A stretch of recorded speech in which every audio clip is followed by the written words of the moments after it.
के YouTube channel में आप लोग का स्वागत है। पिछले लेक्चर में हम लोग देखे थे सेल के बारे में कि सेल क्या है, सेल की खोज किसने किया। फिर हम लोग देखे थे कि माइक्रोस्कोप कितना प्रकार का होता है और सबसे शक्तिशाली माइक्रोस्कोप कौन है।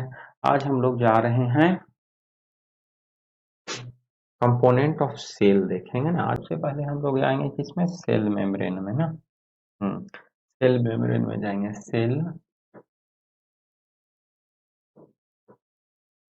सबसे पहले सेल मेम्ब्रेन में जाएंगे। देखिए, सेल मेम्ब्रेन जो होता है कोशिका का सबसे बाहरी आवरण होता है और कोशिका को प्रोटेक्ट करता है। एक तरह से ये कोशिका के बॉडीगार्ड की तरह कार्य करता है। This is the outermost covering of the cell. It protect the cell and acts as a bodyguard of the cell. Okay, acts as a bodyguard of the cell. फिर देखेंगे माइटोकॉन्ड्रिया, ये बड़ी महत्वपूर्ण है ना, ध्यान रखिएगा।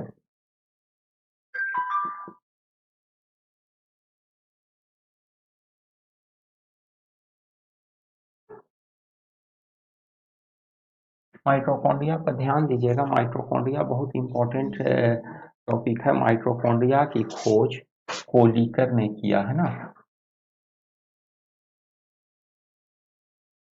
देखिए, एक चीज यहाँ पर बड़ी स्पष्ट हम आपको बता देते हैं। जैसे बिहार और झारखंड के ज्यादातर बच्चा लूसेंट पढ़ते हैं, उसमें डायरेक्टली लिख दिया है mitochondria was discovered by Altmann, जो कि गलत है, याद रखिएगा ना। तो यहाँ पे ये मत कीजिएगा। माइटोकॉन्ड्रिया की खोज किसने किया है, कोलिकर ने। Mitochondria is regarded as powerhouse of cell, POWER, powerhouse of cell. Mitochondria क्या रिगार्ड करके की जाती है, पावर हाउस ऑफ सेल।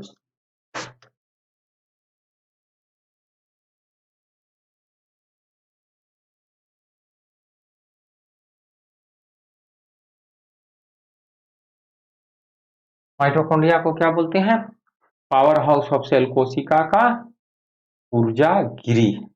देखिए, इसका कारण ये है कि माइटोकॉन्ड्रिया में ATP बनता है। क्या बनता है, ATP।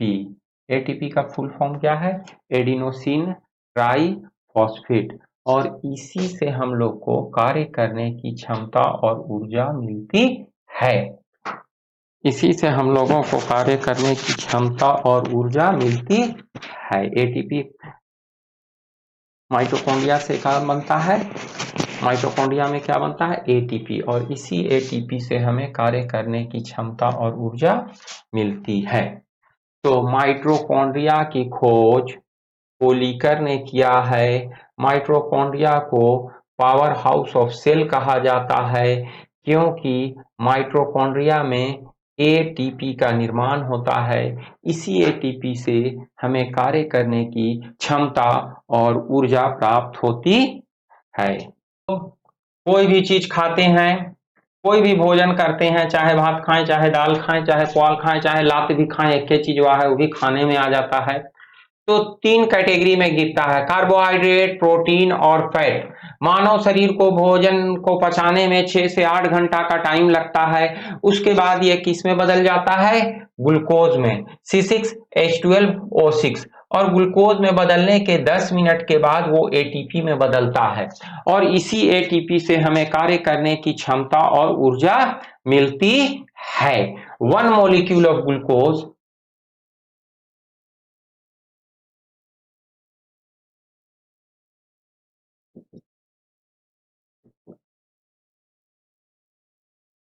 ध्यान दीजिएगा इसको।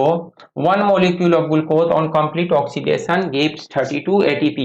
पहले, आज से पहले 1-2 साल पहले ये 38 था, पर अभी हो गया है 32। ध्यान रखिएगा इसको, NCERT में भी आ गया है, इसलिए कंफ्यूजन नहीं कीजिएगा। अभी 32 ATP है ना, करेंटली इसमें चेंजिंग हुई है। ये 32 ATP है, पहले 38 ATP था, ठीक है ना। तो देखिए, एक चीज ध्यान दिए, प्रोटीन, फैट, कार्बोहाइड्रेट 6 से 8 घंटा पचने में लगता है। जैसे हम लोग भरपेट भोजन खा लेते हैं तो उस भोजन से केवल हमारा पेट भरता है, ठीक है ना, उससे पेट भरता है, उससे एनर्जी हमें मिलने में 6 से 8 घंटा लगती है। यही कारण है कि आप देखिएगा खिलाड़ी को इंटरवल में ग्लूकोज दिया जाता है, क्योंकि ग्लूकोज देने के बाद क्या होता है, 10 मिनट के अंदर वो एटीपी में टूट जाता है, उससे नई एनर्जी मिलती है। अगर उसको हम लोग भर पेट चिकन उकन खिला देंगे, अंडा उंडा कुछ खिला दिए भर पेट, तो उससे कितना देर के बाद एनर्जी मिलेगी, 6 से 8 घंटा के बाद एनर्जी मिलेगी, तब तक खेला का हो जाएगा, खत्म हो जाएगा। इसीलिए ध्यान रखिएगा खिलाड़ी को इंटरवल में ग्लूकोज दिया जाता है ताकि तुरंत उसको क्या मिले, एटीपी मिल जाए, और एटीपी मिलने के बाद उसको नई एनर्जी और ऊर्जा मिलती है। तो ये है माइटोकॉन्ड्रिया। क्योंकि माइटोकॉन्ड्रिया में एटीपी का निर्माण होता है, इसीलिए इसको क्या बोल देते हैं हम लोग, पावर हाउस ऑफ सेल बोल देते हैं। क्या बोल देते हैं, पावर हाउस ऑफ सेल बोल देते हैं। आपके स्क्रीन पर भी स्क्रॉल कर रहा होगा, माइटोकॉन्ड्रिया देख लीजिए, इसके इनर पार्ट्स हैं, आउटर पार्ट्स हैं। तो उतना डेप्थ में जीएस में जाने की जरूरत नहीं है, जितना पूछता है डिस्कवरर पूछा जाता है। ध्यान रखिएगा कि कोलिकर ने डिस्कवरी की एक, फिर 1 मोलिक्यूल ऑफ ग्लूकोज कितना देता है, तो 38 एटीपी।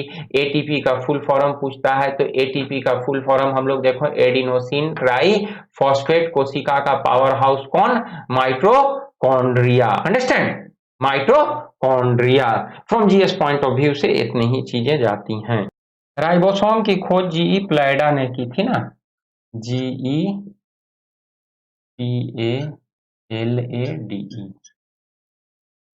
राइबोसोम ये प्रोटीन संश्लेषण का केंद्र है। It is regarded as factory of protein.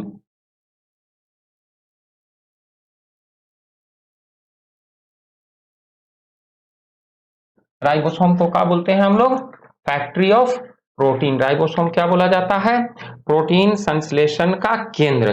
Protein संश्लेषण का केंद्र कौन है, राइबोसोम। याद रखिएगा ना, प्रोटीन संश्लेषण का केंद्र कौन है, राइबोसोम। राइबोसोम को क्या बोलते हैं हम लोग, प्रोटीन संश्लेषण का केंद्र कहते हैं ना। राइबोसोम क्या बोला जाता है, प्रोटीन संश्लेषण का केंद्र बोला जाता है।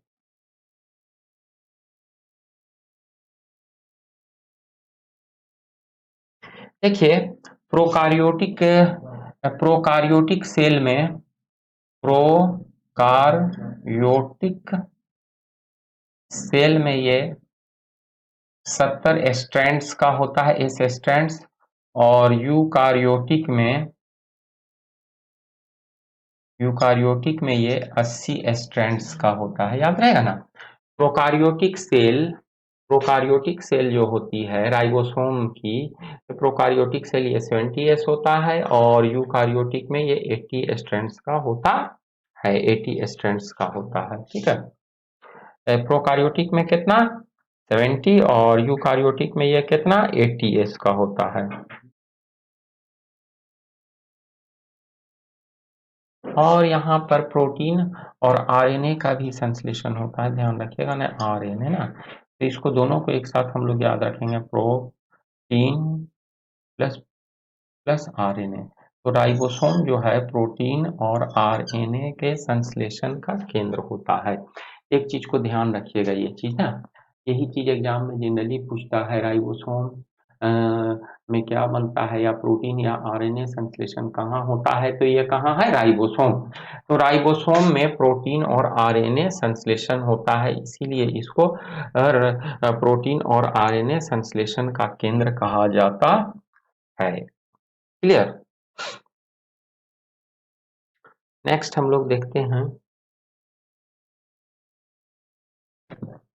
देखिए गोल्जी बॉडी की खोज किसने किया, कैमेलियो गोल्जी ने किया। ध्यान रखिएगा ना, यह सूक्ष्म नलिकाओं एवं थैली का बना होता है, स्मॉल सेक्सेस ऑफ बैग होता है।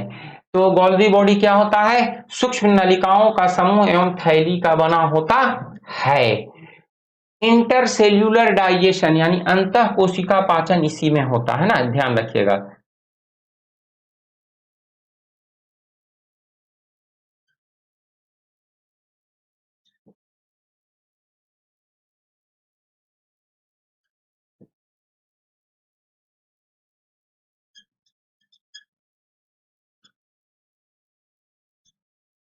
इसमें क्या क्या होता है, तो ये बना होता है कौन सी का, सूक्ष्म नलिकाओं का समूह और थैली छोटी छोटी सैक्स का बना होता है। इसको पोस्ट ऑफिस ऑफ सेल कहते हैं। यहाँ इंटरसेल्यूलर डाइजेशन होता है। देखिए एग्जाम पॉइंट ऑफ व्यू से गोल्गी बॉडी से जो जो चीजें पूछी जाती हैं वो दो चीजें देखिए मैं अंडरलाइन कर दे रहा हूं, एक पोस्ट ऑफिस ऑफ सेल और दूसरा इंटरसेल्यूलर डाइजेशन। ये दोनों चीजें जो हैं पोस्ट ऑफिस ऑफ सेल और इंटरसेल्यूलर डाइजेशन हमेशा एग्जाम्स में पूछा जाता है कि which cell organ is regarded as post office of cell. तो इसका आंसर कौन सी है, गोल्गी बॉडी। तो गोल्गी बॉडी को पोस्ट ऑफिस ऑफ सेल भी कहते हैं और इंटरसेल्यूलर डाइजेशन यहां होता है। क्लियर। अब हम लोग नेक्स्ट जो देखने जा रहे हैं लाइसोसोम। इसकी खोज क्रिश्चियन डी डूवे ने की थी। क्यों, कौन की थी, क्रिश्चियन डी डूवे। देखिए नेक्स्ट हम लोग देख रहे हैं लाइसोसोम। इसकी खोज क्रिश्चियन डी डूवे ने किया था। क्रिश्चियन डी डूवे ने, डूवे नहीं डूवे है ना, ध्यान रखिएगा। लाइसोसोम किससे क्या है, membrane bond cell that contains digestive enzyme ना। Lysosome is membrane bond cell, membrane bond cell that contains digestive enzymes. यह आकृति में गोलाकार होता है, यह आकृति में गोलाकार होता है। लाइसोसोम सिंगल या एक हरी कह सकते हैं, एक हरी लाइसोसोम, एक हरी, एक हरी जिसको कहते हैं एक हरी लाइसोसोम, एक हरी यूनिट मेम्ब्रेन का बना होता है, यूनिट मेम्ब्रेन, मेम्ब्रेन का बना होता है, सिंगल, इखरी माने single, SINGLE, single unit membrane, UNIT unit membrane. Lysosome क्या होता है, इकहरी सिंगल मेम्ब्रेन का बना होता है और इसमें क्या भरा होता है, मैट्रिक्स भरा होता है। इसमें क्या भरा होता है, मैट्रिक्स, MATRIX। इसमें क्या भरा होता है, मैट्रिक्स भरा रहता है। और ये मैट्रिक्स मेनली जो होता है, मैट्रिक्स जो होता है ये एसिड फॉस्फेज एंजाइम्स होते हैं। ये मैट्रिक्स जो होते हैं मेनली ENZYMES एंजाइम्स होते हैं। तो देखिए लाइसोसोम की खोज क्रिश्चियन डी डूवे ने किया। Lysosome membrane bond cell that contains digestive enzymes. इसकी आकृति सामान्यतः गोलाकार होती है। ये सिंगल यूनिट मेम्ब्रेन का बना होता है। इसमें मैट्रिक्स होता है और मैट्रिक्स में मेनली क्या भरी होती है, एंजाइम्स भरी होती है। मैट्रिक्स में क्या भरी होती है, मेनली एंजाइम्स भरी होती है। देखिए लाइसोसोम को आत्महत्या की थैली कहा जाता है। क्वेश्चन यही पूछता है, which cell organ is regarded as suicidal bag. तो ध्यान रखिएगा लाइसोसोम को आत्महत्या की थैली का, लाइसोसोम को क्या बोलते हैं, आत्महत्या की थैली।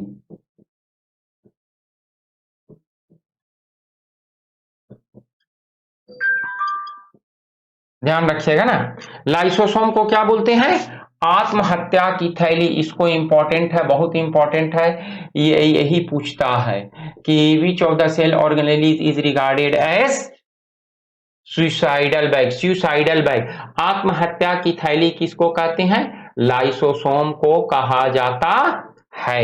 आत्महत्या की थैली किसको कहते हैं हम लोग, लाइसोसोम को कहते हैं। याद रहेगा ना, आत्महत्या की थैली किसको कहते हैं, लाइसोसोम को कहते हैं। याद रहेगा ना, आत्महत्या की थैली लाइसोसोम को कहते हैं।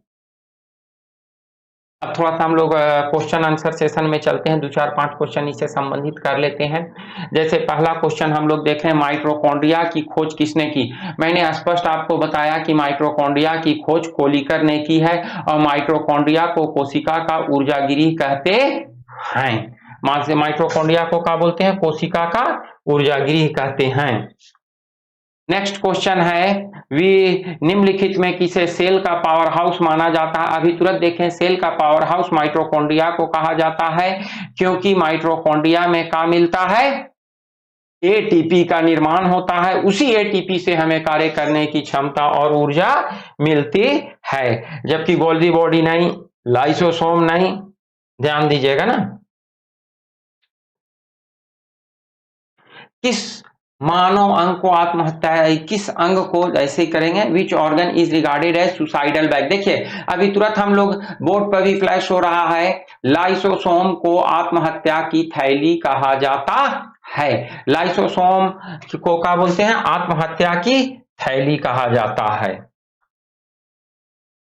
कौन प्रोटीन संश्लेषण, कौन सा कोशिकांग प्रोटीन संश्लेषण के लिए उपयोग किया जाता है, तो प्रोटीन संश्लेषण के लिए उपयोग होता है राइबोसोम। याद रखिएगा यहाँ पर राइबोसोम प्रोटीन और आरएनए दोनों के संश्लेषण में काम आता है ना। ध्यान रखिएगा, राइबोसोम प्रोटीन प्लस आरएनए दोनों का संश्लेषण होता है ना। याद रखिएगा इस क्वेश्चन को थोड़ा सा ध्यान से, इसको थोड़ा सा ध्यान से रखिएगा, आरएनए और प्रोटीन दोनों का संश्लेषण करता है।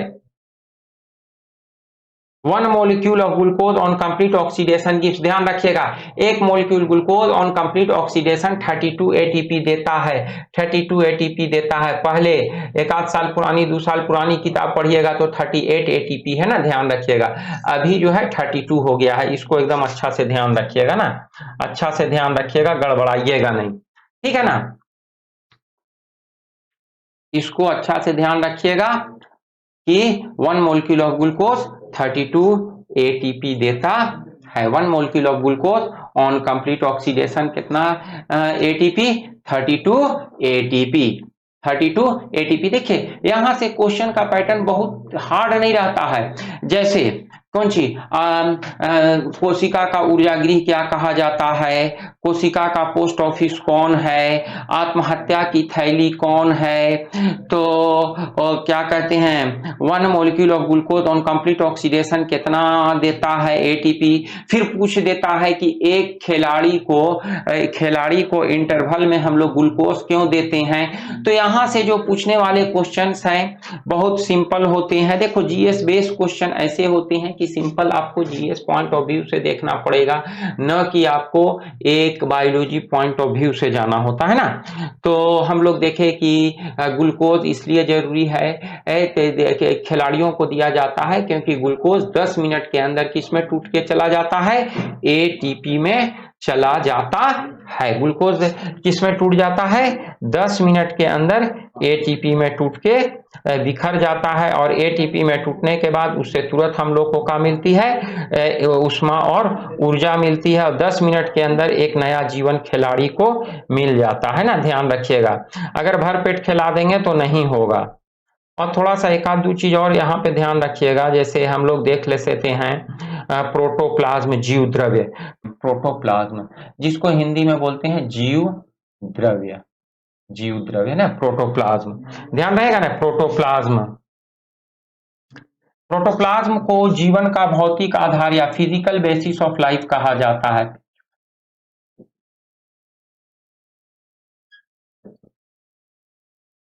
फिजिकल बेसिस ऑफ लाइफ कहा जाता है, भौतिक आधार, जीवन का भौतिक आधार कौन होता है, प्रोटोप्लाज्म होता है, जीवन का भौतिक आधार प्रोटोप्लाज्म होता है ना।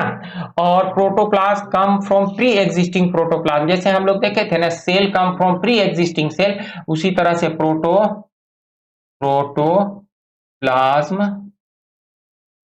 Comes from pre existing protoplasm, protoplasm come from pre existing protoplasm. इस चीज को ध्यान रखिएगा, प्रोटोप्लाज्म नए जीव द्रव्य का निर्माण नहीं होता है, बल्कि प्रोटोप्लाज्म जो होता है प्री एग्जिस्टिंग प्रोटोप्लाज्म से ही आता है। यही कारण है कि किसी भी नए जीव का निर्माण हम लोग नहीं कर सकते हैं। और बहुत अधिक गर्मी होती है जब पड़ती है ना, तो प्रोटोप्लाज्म कोagulates कर जाता है। इसका ज्वलंत उदाहरण देखिएगा अंडा, अंडा में 2 पार्ट देखते हैं, एक व्हाइट पार्ट, एक येलो पार्ट। येलो पार्ट योक है और व्हाइट पार्ट उसका प्रोटोप्लाज्म है। जब गर्मी पड़ती है, इसी तरह से बीज को जब हम उबाल देते हैं और उबालने के बाद फिर उसको अगर जमीन में डाल दे तो पौधा नहीं उगता है। उसका कारण क्या है कि प्रोटोप्लाज्म कोagulates कर जाता है, जम जाता है अधिक तापक्रम पर। तो जीवन का जो आधार है, फिजिकल बेसिस ऑफ लाइफ जो है वो कौन है? प्रोटोप्लाज्म है ना, ध्यान रखिएगा।